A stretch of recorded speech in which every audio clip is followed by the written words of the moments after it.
ഒരു പെണ്ണിന്റെ പേര് പറഞ്ഞേ. രേഷ്മ എസ്. എന്തോന്ന്? പെണ്ണിന്റെ പേര് രേഷ്മ എസ്.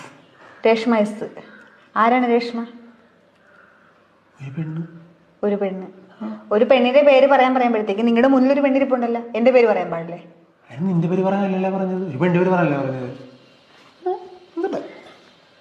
ഞാൻ പെണ്ണല്ലേ? ഇടി അതിന് നീ എന്തൊക്കെയാ പറഞ്ഞത്? ഒരു പെണ്ണിന്റെ പേര് പറയാനല്ലേ പറഞ്ഞത്, നിന്റെ പേര് പറയാനാണോ പറഞ്ഞത്?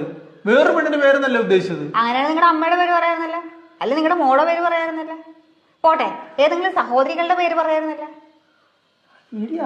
നമ്മുടെ കുടുംബത്തിൽ പോലും ഇല്ലാത്ത ഒരു പേര്, അതാണ് രേഷ്മ. ആരാണ് രേഷ്മ? രേഷ്മ ആരുമല്ല.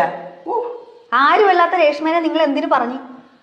ഇടി ഒരു പെണ്ണിന്റെ പേര് പറയാൻ പറഞ്ഞപ്പോഴേക്കും എന്റെ വായി വന്നൊരു പേര് രേഷ്മ എന്നായിരുന്നു. അങ്ങനെ ഒരാളില്ലടി. അങ്ങനെ ഒരാളില്ലെങ്കിൽ പിന്നെ എങ്ങനെ നിങ്ങളുടെ വായിൽ ആ പേര് വന്ന്? 10ാം ക്ലാസ്സിൽ ഉണ്ടായിരുന്നതാണ്. അപ്പൊ നിങ്ങളുടെ ഫോണൊന്ന് ചെക്ക് ചെയ്യേണ്ടി വരും.